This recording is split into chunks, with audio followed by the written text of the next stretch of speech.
Boy Gang, balik lagi bareng gue Chris. Kali ini gue bakalan ngebahas alur cerita film Central Intelligence 2016. Langsung aja banyak bacot, tonton. Dimulai pada tahun 1996, di mana seorang remaja gendut bernama Robbie Wirdick terlihat berada di kamar mandi sekolahnya yang bernama Central High School.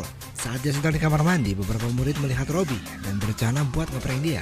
Sementara itu, semua murid sedang berkumpul di lapangan basket untuk pesta perpisahan. Dalam acara itu, seorang murid bernama Kelvin Joyner mendapat gelar murid dengan lulusan terbaik. Setelah itu, Kelvin memberikan pidato luar biasa yang membuat semua murid sangat bersemangat. Tapi di tengah-tengah pidato, tiba-tiba saja beberapa murid muncul. Mereka dipimpin oleh Trepen Olsen, mengangkat Robbie yang malang dan melemparnya ke lantai lapangan basket yang licin. Tentu saja hal itu membuat Robbie menjadi pusat perhatian, apalagi dia sama sekali nggak pakai baju.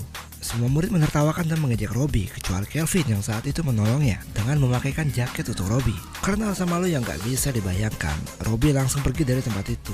Singkat cerita, di tahun 2016, 20 tahun setelah kejadian memalukan itu, Kelvin kini sudah bekerja di salah satu perusahaan terkenal sebagai akuntan dan menikah dengan Maggie, pacarnya sewaktu SMA. Saat dia di kantor, dia menerima undangan buat datang ke reuni sekolahnya. Dia juga mendapatkan undangan pertemanan dari seorang yang bernama Bob Stone. Setelah menerima pertemanan dari Bob Stone, dia mendapatkan pesan dari Bob kalau dia adalah Robbie Wirdick, temannya waktu SMA. Robbie kemudian mengajak Kelvin buat ketemuan di bar. Malamnya, Kelvin bertemu dengan Robbie. Kelvin sangat terkejut melihat Robbie yang dulunya sangat gendut, sekarang jadi kekar dan berotot. Bahkan banyak wanita di bar yang suka padanya. Saat itu mereka berdua berdebat dengan salah satu pengunjung bar dan akhirnya berantem. Bob dengan mudah bisa mengalahkan mereka karena sekarang dia juga jago bela diri. Bob kemudian bertanya apakah dia boleh menginap di rumah Kelvin malam itu. Tentu aja dia mengizinkan Bob menginap di rumahnya. Saat tiba di rumah Kelvin, Bob meminta Kelvin membantu mengecek gajinya di sebuah website. Setelah membuka website itu, ternyata Kelvin melihat itu adalah transaksi lelang antar negara. Transaksi itu dilakukan oleh beberapa akun mafia dan organisasi kriminal lainnya. Dan transaksi lelang itu akan berakhir dalam 14 jam. Laptop Kelvin tiba-tiba terkena air Bob dan rusak saat mereka berdua berusaha mencari tahu tentang lelang itu. Dia bertanya kepada Bob tentang situs lelang ilegal itu, tapi jawaban Bob berbelit-belit dan kelihatannya menyembunyikan sesuatu. Bob kemudian tidur di sofa. Pagi harinya, Kelvin sudah siap untuk pergi kerja, tapi Bob masih tidur. Gak lama setelah itu, ada seseorang yang mengetuk pintu. Saat Kelvin membuka pintu, dia dikagetkan dengan kedatangan beberapa agen CIA. Seorang agen CIA wanita yang bernama Pamela Harris bilang kalau mereka sedang mencari buronan yang bernama Bob Stone. Kelvin kemudian memberitahu mereka kalau Bob Stone ada di rumahnya. Tapi ketika agen CIA masuk ke dalam, Bob sudah menghilang dan ruangan itu kelihatan masih rapi. Pamela bilang kalau Bob dulunya adalah agen CIA, tapi dia masuk tanpa izin. Dia mencuri informasi rahasia dari CIA yang bernilai jutaan dolar dan dia berencana menjualnya kepada para mafia. Nggak hanya itu, dia juga dicurigai sudah membunuh teman kerjanya yang bernama Phil saat mereka sedang menjalankan misi untuk mendapatkan informasi situs lelang. Kelvin yang baru saja mengetahui kebenaran tentang Bob akhirnya memutuskan membantu CIA untuk menangkapnya. Pamela menggunakan Kelvin sebagai umpan agar Bob keluar dari persembunyiannya. Mereka berencana menjebak Bob di kantor Kelvin. Ketika semua sudah siap, Bob tiba-tiba menelpon Kelvin dan memintanya untuk bertemu di bawah kantor.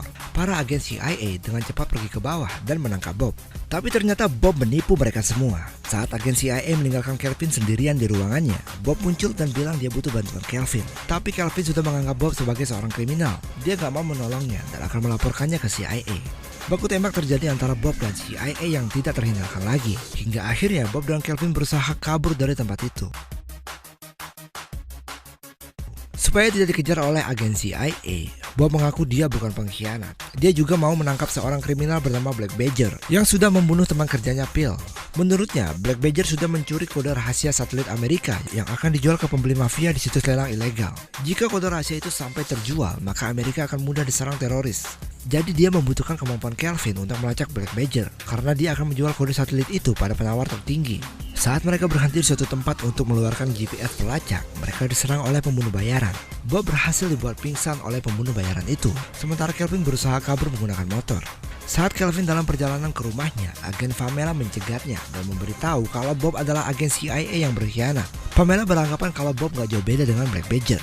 Dia memberitahu Kelvin untuk tidak memberitahu istrinya tentang semua ini demi keselamatannya. Setelah itu, Pamela memberi Kelvin alat pelacak yang terhubung dengan CIA, sehingga mereka akan segera tahu Kelvin ada di mana kalau dia menekan tombol. Kelvin mengajak Maggie pergi ke konsultasi pernikahan, di mana dia bertemu dengan Bob yang menyamar menjadi konsultan.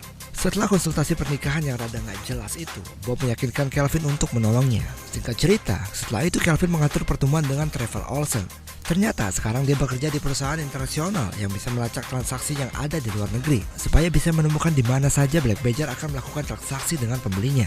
Olsen yang dulu biasanya membuli Robbie karena gendut, nggak takut sama Robbie yang sekarang jadi kekar dan berotot.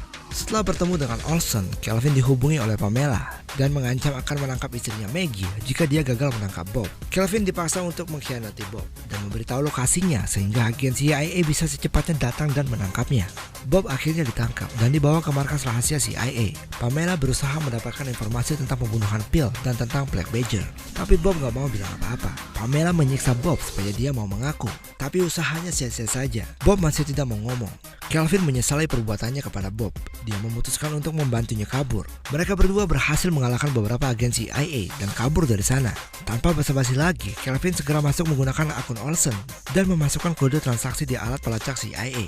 Dia menemukan sebuah transaksi yang akan dilakukan di Boston, tepatnya di parkiran bawah tanah.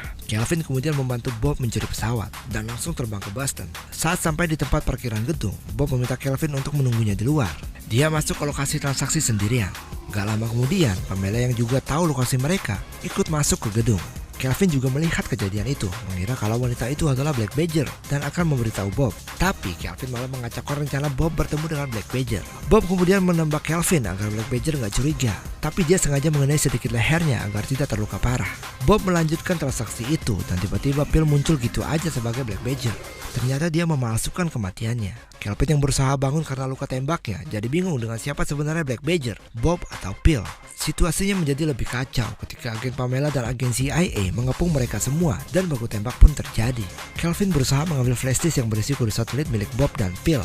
Saat Kelvin akan mengambilnya, bos mafia yang akan membeli kode dari Bob melihat Kelvin dan langsung mengejarnya dengan mobil. Bob menyelamatkan Kelvin tepat sebelum bos mafia menabraknya, dan Bob berusaha membunuh bos mafia itu. Kelvin berusaha kabur dan Phil mengikutinya, sampai akhirnya dia dikelilingi oleh Bob dan Phil di jembatan.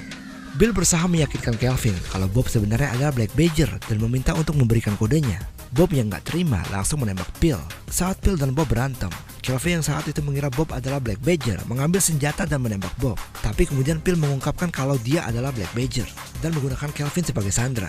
Kelvin berusaha membebaskan dirinya sendiri dengan bersalto. Saat perhatian Phil teralihkan, Bob membunuh Phil dengan menggoroknya dan melemparnya ke sungai.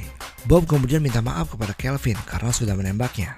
Dia terpaksa melakukannya supaya mafia-mafia itu nggak membunuhnya. Kelvin juga minta maaf karena nggak percaya pada Bob dan udah curiga kalau dia orang jahat. Singkat cerita, setelah kejadian itu, Kelvin dan Bob tiba di acara reuni sekolah. Mereka menggunakan helikopter CIA. Agen Pamela yang menemaninya saat itu minta maaf karena sudah mencurigainya sebagai Black Badger dan memintanya untuk bekerja kembali dengan CIA. Sementara itu, Kelvin akhirnya berbaikan dengan Maggie dan berjanji akan memperbaiki pernikahan mereka. Kemudian, Kelvin bilang ke Maggie kalau dia menghack sistem voting reuni itu sehingga Bob terpilih jadi prom king. Semuanya jadi bingung soalnya mereka nggak kenal siapa itu Bob Stone. Tapi akhirnya mereka tahu kalau dia adalah Robbie Werdick, murid gendut yang dulu dipermalukan oleh Olsen dan teman-temannya saat pesta perpisahan sekolah 20 tahun yang lalu. Trevor Olsen datang ke Bob dan dia berusaha mencoba mempermalukannya lagi di depan semua orang. Tapi Bob yang sekarang bukanlah Robbie yang cupu seperti dulu. Sekarang dia bisa membela diri dan memukul Olsen buat ngasih dia pelajaran. Bob kemudian memberi pidato yang menyatakan kalau dia benar Robbie Werdick yang selalu mencoba menjadi lebih baik dan selalu bisa mengatasi berbagai rintangan. Dan gak lupa dia juga memuji Kelvin karena sudah menjadi teman yang baik untuknya. Di akhir pidato itu dia membuka bajunya. Semua orang sekarang kagum dengan tubuhnya yang kekar dan berotot, sangat berbeda dengan yang dulu. Dia juga bertemu dengan Darla, gadis yang dia sukai sewaktu SMA dan mengajaknya berdansa. Dan akhirnya Maggie sekarang sudah hamil.